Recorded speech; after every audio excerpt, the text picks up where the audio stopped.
مرتد ہوا، اس نے ایمان کو چھوڑ دیا، اسلام کو، اس کے سارے حج، زکاتیں، عمرے، تبلیغیں، عبادتیں ساری ختم ہو گئیں.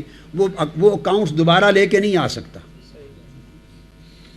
اور اگر وہ بعد ازاں پھر کلمہ پڑھ کے مسلمان ہو گیا تو پچھلا کھاتا نہیں لا سکتا وہ، کہ وہ میرے پچھلے کھاتے میں یہ کچھ بھی تھا. اللہ پاک فرمایا نہیں، حبطت اعمالکم، وہ اعمال گئے، اب سٹوری نئے سرے سے شروع ہوگی. تو کفر سارے اعمال کو ضبط کر دیتا ہے، باقی کوئی گناہ بڑا سے بڑا زندگی کے سارے اعمال کو ضبط نہیں کرتا، صرف کفر ضبط کرتا ہے. اب جب یہ نکتہ سمجھ گئے، پلٹ کے اس آیت کریمہ پہ آ جائیے.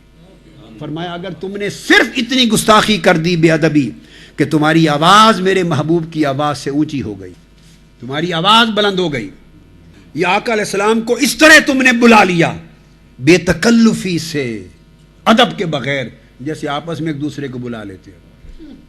ایک آواز بلند نہیں کرنا اور ایک میرے مصطفیٰ سے بے تکلفی نہیں کرنی، فرینک نہیں ہونا، ریلیکس نہیں ہونا میرے مصطفیٰ سے.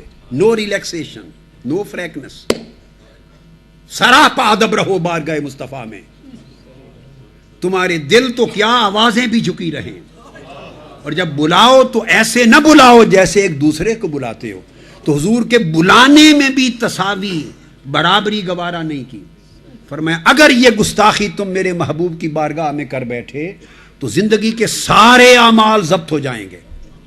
گویا تمہیں اسی ایک بے ادبی سے کافر بنا دیا جائے گا، بندہ کافر ہو جائے گا، اس کا ایمان جاتا رہے گا. یہ نص قرآنی دے رہا ہوں، قرآن کی نص سری ہے. اب یہاں کسی کے ذہن میں یہ اگلا خیال آ سکتا ہے کہ چلو کافر ہو گیا، سارے اعمال برباد ہو گئے، تو ممکن ہے پھر توبہ کر لے گا، توبہ کر لے گا. اللہ رب العزت نے فرمایا ہاں، ہر گناہگار کو اور ہر کافر کو اگر وہ سچے دل سے توبہ کی طرف آ جائے تو اس پر توبہ کا دروازہ بند نہیں کرتا، اس کی توبہ قبول کر لیتا ہوں. توبہ سورج کے مشرق کی بجائے مغرب سے طلوع ہونے کے وقت سے قبل تک توبہ قبول کر لیتا ہوں. توبہ کا دروازہ بند نہیں کرتا، سوائے ایک بات کے کہ اگر کوئی مصطفیٰ کا گستاخ ہو جائے اس پر توبہ کی توفیق بھی بند کر دیتا ہوں. فرمایا وَأَنْتُمْ لَا تَشْعُرُونَ، تمہارے سارے اعمال ضائع کر دوں گا، برباد کر دوں گا، کافر ہو جاؤ گے، خارج از ایمان، اور پھر تمہیں شعور بھی نہیں ہوگا کہ میں لٹ گیا، برباد ہو گیا، میرا ایمان جاتا رہا، میں کافر ہو گیا، اس کا شعور بھی نہیں ہوگا. باری تعالیٰ ایک سوال ہے، شعور کیوں سلب کر لے گا؟ اعمال تو سلب کر لیے، اعمال تو سلب کر لیے، شعور کیوں سلب کر لے گا؟ تو باری تعالیٰ فرماتے ہیں اس کا شعور اس لیے چھین لوں گا کہ اگر شعور رہے کہ میں لٹ گیا ہوں، اگر شعور رہے کہ میرے اعمال برباد ہو گئے، کافر ہو گیا، ایمان جاتا رہا، تو اس شعور کی وجہ سے تو تڑپ کے پھر توبہ کر لے گا، توبہ کر لے گا. تو میں سمجھتا ہوں کہ جس نے میرے محبوب کی گستاخی کا راستہ اپنا لیا اس کا شعور بھی سلب کر لوں کہ نہ شعور رہے نہ توفیق توبہ رہے.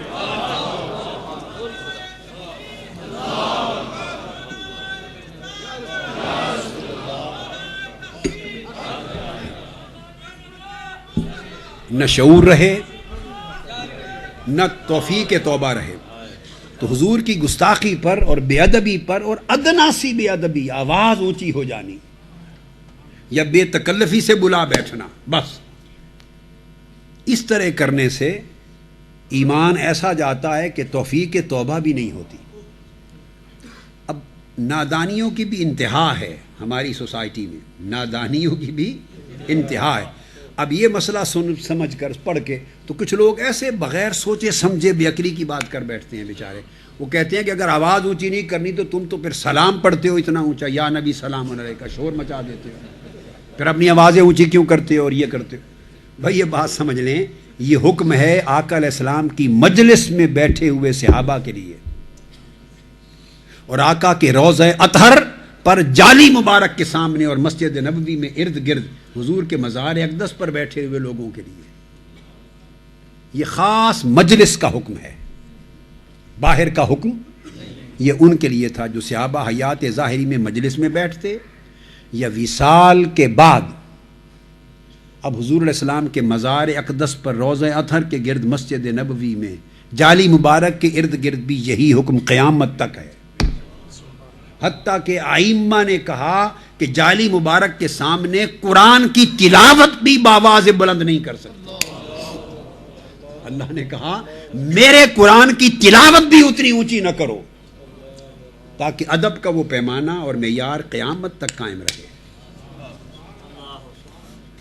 رہ گئی باقی جگہیں، وہاں کوئی اس مجلس میں وہ یعنی صوت النبی کے ساتھ لا ترفعوا اصواتکم فوق صوت النبی تخصیص ہے، یہ حکم عام نہیں ہے، حکم خاص ہے اس مجلس یا روضہ اطہر کے ارد گرد کے لیے۔ باہر جہاں چاہیں جس آواز سے جو چاہیں کرتے ہیں، اس کا تعلق نہیں ہے اس کے ساتھ۔ تو سمجھانا مقصود یہ تھا کہ آقا علیہ السلام کی محبت اور آپ کی ذات اقدس کی حرمت اور عظمت اور آپ کی تعظیم و تکریم کا درس اور سبق جو میلاد مصطفیٰ کے ذریعے دیا جاتا ہے، سیرت طیبہ کے ذریعے تعلیمات پر عمل کے درس کے علاوہ اضافتاً اس پر جو زور دیا جاتا ہے وہ اس لیے کہ حضور کی ذات سے محبت اور ادب کا تعلق استوار ہو، کیونکہ حضور کی ذات اقدس سے محبت اور ادب کا تعلق اصل ایمان ہے، اور حضور کی سنت و سیرت پر اتباع کا تعلق کمال ایمان ہے۔ سمجھ لو، حضور کی ذات سے محبت رہی تو یہ اصل ایمان ہے، اور آقا کی سیرت طیبہ اور سنت پر اتباع ہوئی تو یہ کمال ایمان ہے۔ کمال میں نقص ہو جائے تو اصل زر نہیں جاتا، اصل رہ جاتا ہے، اور اگر اصل چلا جائے تو کمال کا تو وجود ہی نہیں رہتا۔ تو آقا علیہ السلام کی ذات سے محبت ایمان کے شجر ایمان کی جڑ ہے، شجر ایمان کا تنا ہے۔ اگر جڑ کٹ گئی، تنا کٹ گیا تو شاخیں ہری بھری نہیں رہتی، پھل پھول نہیں رہتے، درخت اجڑ جاتا ہے۔ اور اگر شاخیں کٹ گئیں، پھل کٹ گئے، ہر سال موسم میں پھل کاٹتے ہیں یا نہیں کاٹتے؟ اچھا بھلا پھلوں سے بڑھ کے شاخیں بھی کاٹ دیں تب بھی اگلے سال پھر ہرے بھری ہو جائیں گی۔ تو اگر اتباع میں کوئی نقص رہ جائے اور جڑ اور تنا سلامت ہو تو اس کے ہرے بھرے ہو جانے کا امکان رہتا ہے کہ تری مل رہی ہے، حضور کی محبت سلامت رہے۔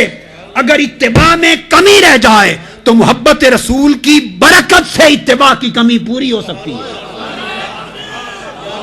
توفیق اتباع نصیب ہو سکتی ہے۔